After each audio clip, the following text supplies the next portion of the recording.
Hello, good afternoon, everyone. This is Dr. Pradeep Yadav, Assistant Professor in Computer Science IT Department. This is the topic that I'm going to start because this is the part 2 of measure of variability, and we have already discussed measure of variability in our previous video lecture. This is the lecture number 5th. So we were discussing measure of variability, and in the measure of variability, we have seen uh, different measures by which we can check the data set. For an example, we have seen that uh, how much our data is spreaded in the data set. For an example, I told you that dispersion means we need to check the range of the data. Okay, so in the measure of center tendency, as we have seen that we are only focusing on the center of the data set. Na? We are just finding the center point of that data set.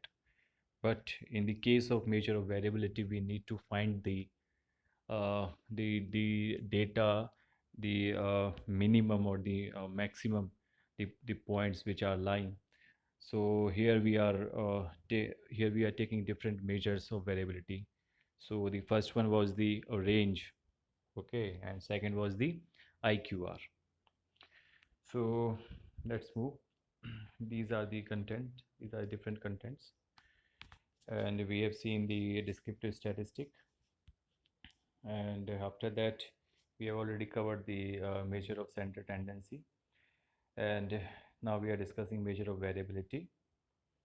We have already discussed the measure of variability, and these are the three most common measure of center variability, which are the range, IQR, variance, and standard deviation.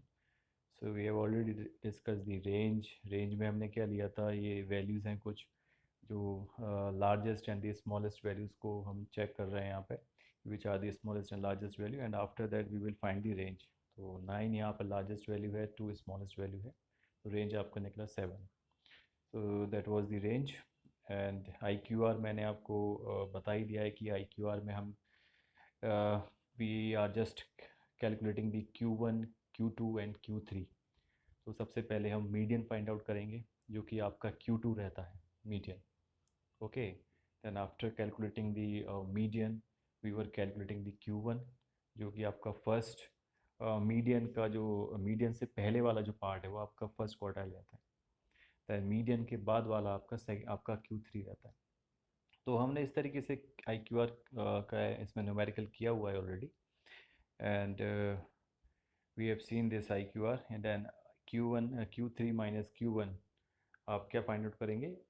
Bye subtracting this Q one from the Q three you can get the I Q R. And ये example हमने already discuss किया हुआ है, I Q R Q three minus Q one. By this you can calculate the I Q R. तो आपका आई Q are 7.5 आया था. Now in today's lecture I'm going to discuss variance. What is a variance? It is used to measure how far a set of numbers are spread out from their average value or mean. This is the first definition. And variance is the measurement of the spread between numbers in a data set. Okay.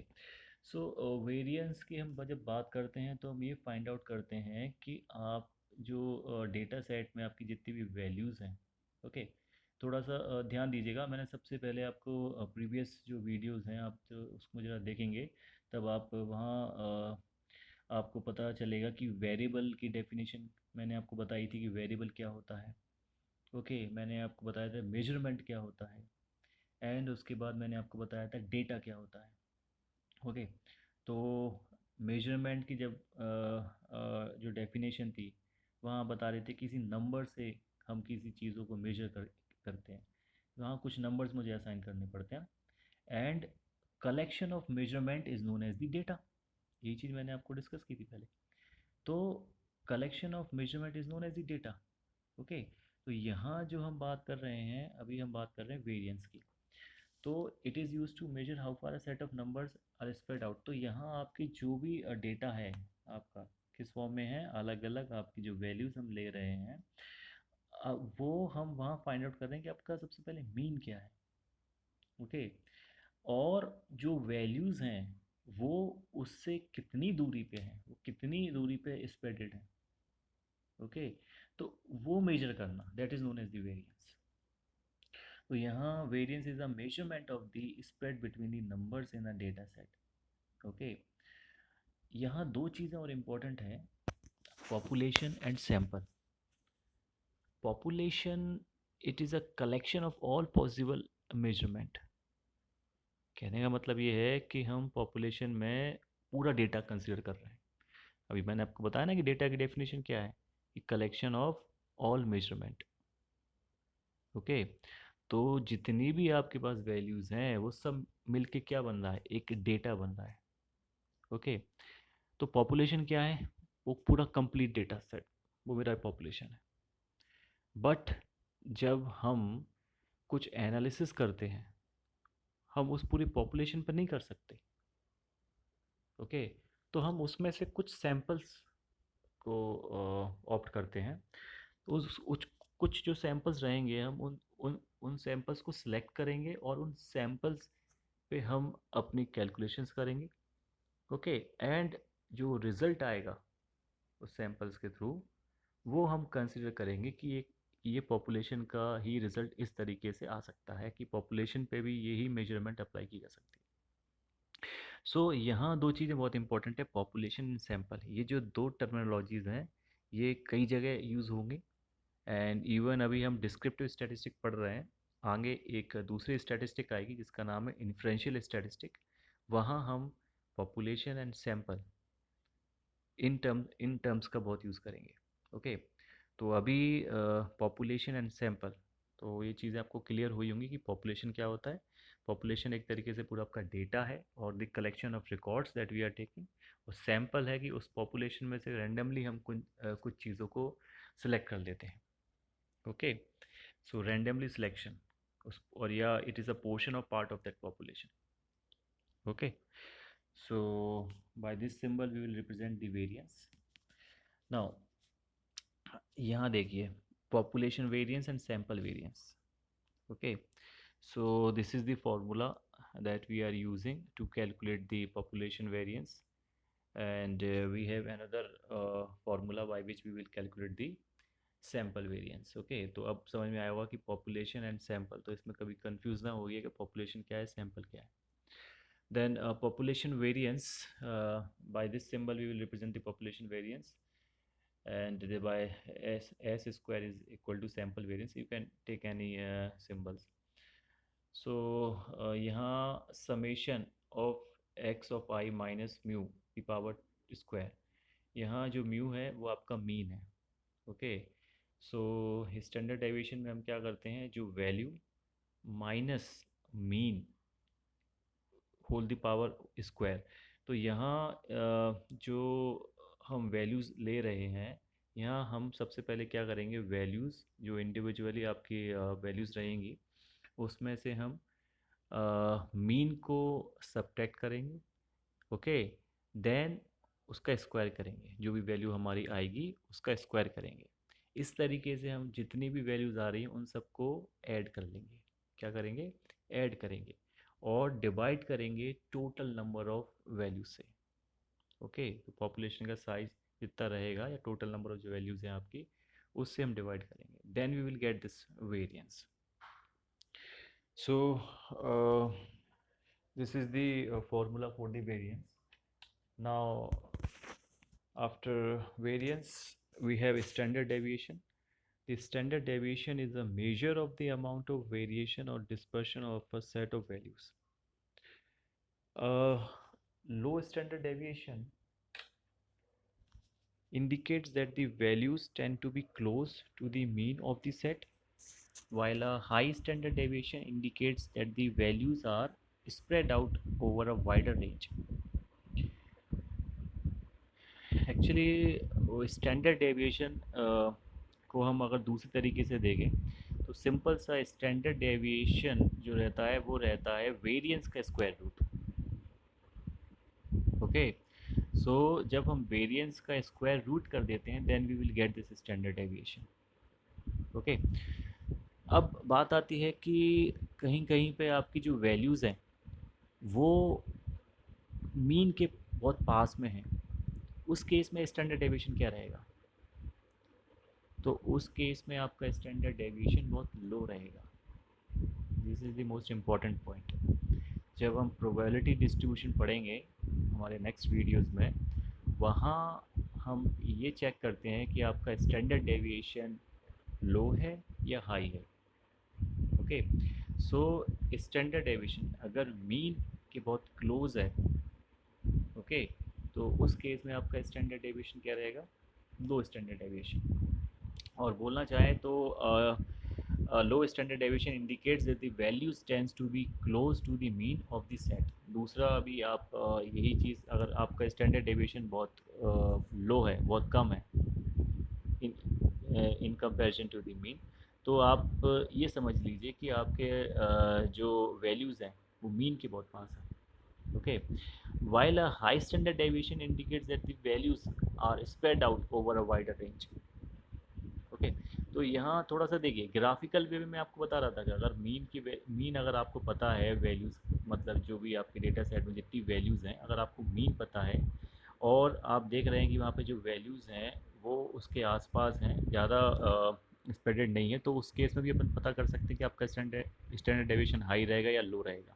Okay, and दूसरा case क्या है कि high standard deviation, अगर standard deviation already given है, okay, अगर कम standard deviation है आपका, low standard deviation, that means जो आपकी वैल्यूज़ हैं वो मीन के बहुत क्लोज हैं। ओके, अगर हाई स्टैंडर्ड डेविएशन है it indicate that values are spread out over a wider range. आपकी वैल्यूज़ बहुत स्प्रेड आउटेड है, बहुत फैली हुई हैं वैल्यूज़।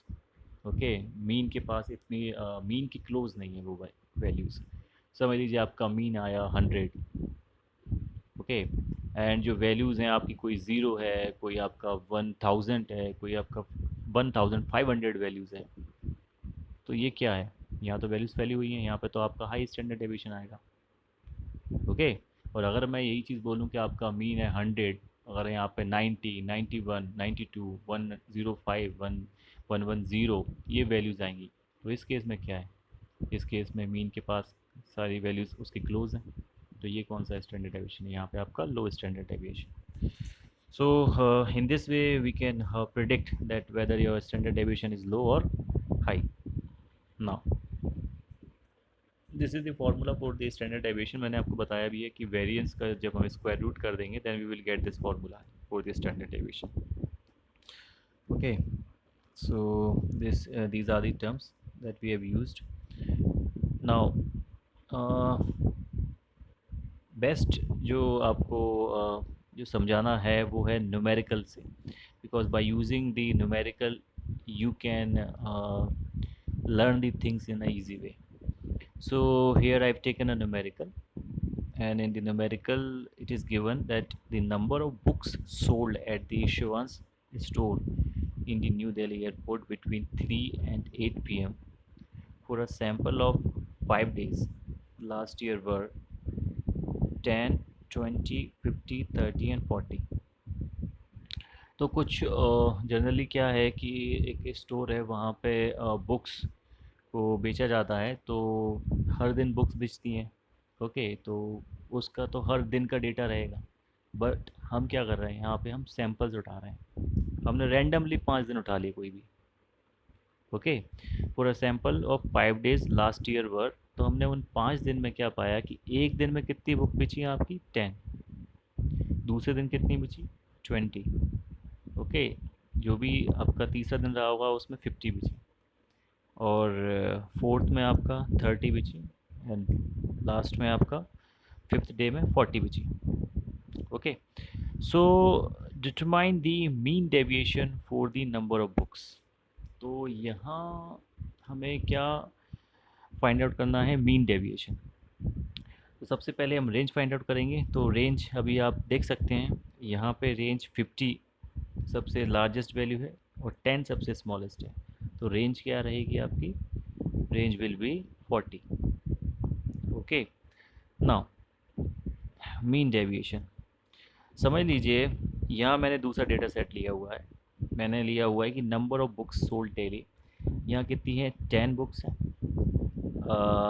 दूसरा केस है, वहाँ पे आपकी कितनी बुक सेल हुई हैं इन 5 दिन में? दूसरा है 20, तीसरा है 50, फोर्थ है आपका 80 एंड 90। ओके, तो ये 5 डेज़ मैंने एक दूसरा डेटा सेट लिया है कि जो मेरी बुक्स मैंने सोल्ड आउट किए हैं, वो फर्स्ट डे में कितनी बिची हैं? वो हैं 10। सेकेंड डे में कितनी बिची थी? 20। थर्ड है 50। फोर्थ है आपका, फोर्थ डे में 80 बुक्स बिची। और फिफ्थ डे में 90 बुक्स बिची। ओके, तो ये हम रैंडमली सिलेक्ट कर रहे हैं, कुछ भी हो सकता है आपका सैंपल। सैंपल आपका कुछ भी हो सकता है। मैं दोबारा बोलना चाह रहा हूँ कि पॉपुलेशन एंड सैंपल दोनों एक अलग अलग चीज़ें। मैंने आपको ऑलरेडी डिस्कस किया कि पॉपुलेशन क्या है? Collection of the measurements. Okay, और बोल सकते हैं डेटा का पूरा जो डेटा है वो हमारा पॉपुलेशन है पूरी। देन सैंपल क्या है? सैंपल हम रैंडमली कुछ भी वैल्यूज़ को जब हम सेलेक्ट करते हैं उस पॉपुलेशन में से, वो आपका सैंपल रहता है। तो यहाँ मैंने सैंपल, एक दूसरा सैंपल लिया है जहाँ पे मेरे को मैंने बताया कि नंबर ऑफ बुक्स कितनी आपको सोल्ड, आपने उसने सोल्ड की है। ठीक, नाउ हम कैलकुलेट करेंगे एक्स माइनस, यहाँ जनरली थोड़ा सा एक्स माइनस म्यू लिखा है, इसका मतलब है मीन। एक्स माइनस म्यू, तो हम एक्स माइनस म्यू करेंगे, then we will get 10 minus 50, वो रहेगा आपका 40। 20 माइनस 50 रहेगा आपका 30, बिकॉज यहाँ पे मीन कितना है आपका? 50 मीन है। और मीन आप कैलकुलेट कर सकते हैं आई थिंक, क्योंकि जितनी 10 20 50 80 90 जब आप इन सबको ऐड करेंगे, ओके, एंड डिवाइडेड बाय 5 करेंगे, then you will get the mean. तब आपको मीन पता चल जाएगा। और इसका मीन कितना आया है? यहाँ मीन आया है आपका 50 मीन आया है। ओके, तो x माइनस 50 है एक तरीके से, ये जो ऊपर लिखा हुआ है, this is your x minus, this is your x minus mean. Okay, ये आपका 50 है। तो यहाँ आपका आया 10 minus 50, that is the 40। 20 minus 50 and that is the 30। 50 minus 50 equals to 0। Okay, तो इस तरीके से आपके पास टोटल वैल्यूज़ जो आप आएंगी वो 40 30, सॉरी माइनस 40 माइनस 30 0 30 40, इस तरीके से वैल्यूज़ आएंगी। बट जब मैं एब्सोलूट डेविएशन कैलकुलेट करूँगा, वहाँ एब्सोलूट डेविएशन में मैं एक एब्सोलूट वैल्यू निकाल रहा हूँ। ठीक है, तो ये माइनस 40 की जगह क्या हो जाएगा? ये रहेगा आपका सिंपल 40। ओके, माइनस 30 की जगह क्या रहेगा? आपका रहेगा 30। ओके, देन 0 का 0 रहेगा, 30 का 30 रहेगा एंड 40 का 40 रहेगा। ओके, तो टोटल जो, जब मैं इन सब का सम करूँगा तो टोटल कितना निकल के आएगा? टोटल आएगा 140। एक्चुअली ये 140 इधर लिखा हुआ है, but it will, this will come to right hand side ना। सो टोटल वैल्यूज़ कितनी? 40 और 30 कितना हुआ? 70। 30 एंड 40 कितना हुआ? 70। तो 70 प्लस 70 कितना आएगा आपका? 140 आएगा। कितना आएगा आपका? 140 आएगा। तो टोटल वैल्यू कितनी आए आपकी?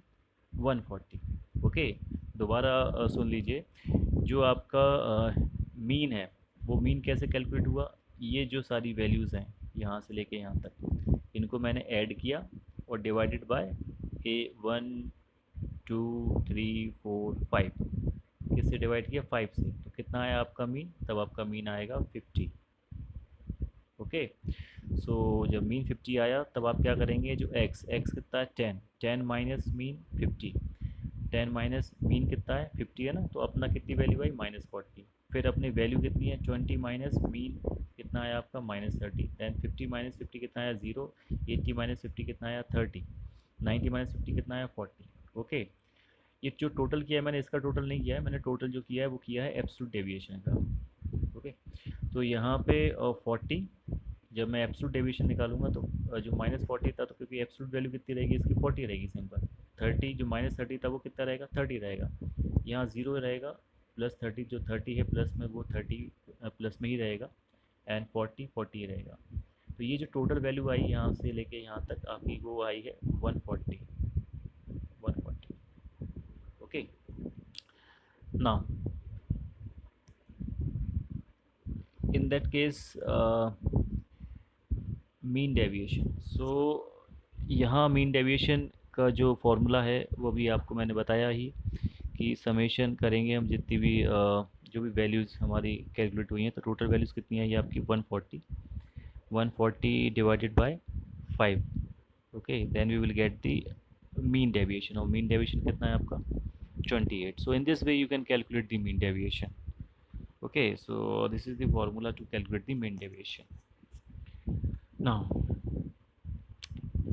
here we have another numerical, and we have already seen that what is the mean आपका है 50, and by adding all those values and by dividing by 5 we will get this 50. Okay, and x minus x minus mean, this is the mean, or you may also write this is the mean, this is the mean. Okay, so x minus mean,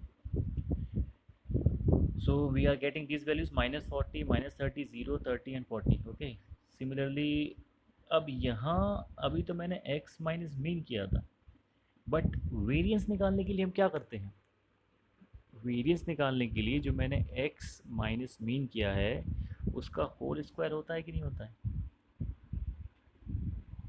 2 x minus mean का whole square. Okay, so x minus mean का whole square, by doing this we will calculate the values. तो यहाँ -40 था, जब 40 का -40 का मैं square करूँगा तो कितना आएगा 1600। जब मैं -30 का स्क्वायर करूँगा देन आई विल गेट 900। 0 का स्क्वायर करूँगा तो कितना आएगा 0, एंड 30 का स्क्वायर करूँगा तो कितना आएगा 900, एंड 40 का स्क्वायर करूँगा then I will get 1600। Okay, so first of all we will calculate the mean. After that we will calculate x minus of mean, this is the x minus of mean. Okay, then after x minus of mean we will calculate the x minus of mean the power whole square. Okay, so by this we will calculate the values. तो total जब मैं इनका सम करूँगा तो कितनी values आएंगी, ये आया 5000, कितना आया 5000। सो नाउ स्टैंडर्ड डेविएशन में हम क्या करते हैं, x माइनस मीन का होल स्क्वायर, इसको डिवाइड किया जाता है किससे, टोटल नंबर ऑफ वैल्यूज से। तो वेरिएंस में हम क्या करते हैं, जो 5000 आया उसको मैं डिवाइड किससे करूँगा, टोटल नंबर ऑफ वैल्यूज से। टोटल नंबर ऑफ वैल्यूज मेरे पास कितनी है 1 2 3 4 5। Okay, so we have 5 values, तो यहाँ कितना आया आपका 5, तो 5000 divided by 5 then you will get 1000। Okay, and standard deviation, and standard deviation की डेफिनेशन आपको पता है, standard deviation is equal to square root of variance. तो स्क्वायर रूट ऑफ वेरिएंस जब मैं करूँगा तो वेरिएंस कितना आया है आपका 1000, तो स्क्वायर रूट ऑफ वेरिएंस जब मैं करूँगा तो आपका कितना आएगा 31.622। so after this we will get this value 31.622। okay, so in this way you can calculate the variance, and this is the way to calculate the standard deviation and the variance। okay, तो इन चीज़ों को आपको याद रखना है कि variance में हम क्या कर रहे हैं कि जब हम x माइनस ऑफ मीन निकाल रहे हैं तो उसके बाद हम x माइनस ऑफ मीन का होल स्क्वायर भी निकालेंगे, एंड जितनी वैल्यूज़ का आप x माइनस ऑफ मीन का होल स्क्वायर निकालोगे उन सबको ऐड करना पड़ेगा, एंड उसको ऐड करने के बाद आप टोटल नंबर ऑफ वैल्यू से आप उसको डिवाइड करेंगे, then you will get the variance, and to calculate the standard deviation we need to take the square root of the variance। okay, then you will get the standard deviation। okay, तो यहाँ इस आपका standard deviation 31.622 आया, और आपका mean कितना है, mean है आपका 50। ओके, तो यहाँ आपका स्टैंडर्ड डेविएशन काफ़ी हाई है। ओके, तो वैल्यूज़ क्या है आपकी, काफ़ी स्प्रेडेड है। वैल्यूज़ क्या है आपकी, अभी आपको बताया था ना कि जब स्टैंडर्ड डेविएशन अगर हाई रहेगा तो क्या वैल्यूज़ मीन की क्लोज होंगी क्या? नहीं ना, मीन के क्लोज नहीं रहेंगी वैल्यूज़। तो आप देख सकते हैं यहाँ पे जो वैल्यूज़ हैं आपके मीन से काफ़ी दूर हैं। ओके, सिमिलरली जब आपका मीन, जब आपका स्टैंडर्ड डेविएशन लो है तो उस केस में आपके जो वैल्यूज़ हैं वो मीन के पास रहेंगे। So in this way you can calculate the measure of variability, and ये हमारे प्रोडिक्शंस में एंड डेटा मॉडलिंग में हम इसको ज़्यादातर यूज़ करते हैं। So, before moving to the machine learning algorithms, first of all, we need to learn all those basic steps, and we need to learn all those statistic. Okay, so uh, after applying all those statistic in on our data set, we would be able to build the models. Na? So this is the standard deviation. Now I have given you some of the questions that you need to solve. So here, these are the questions. Compute a standard deviation for the following data by taking actual mean and the assumed mean.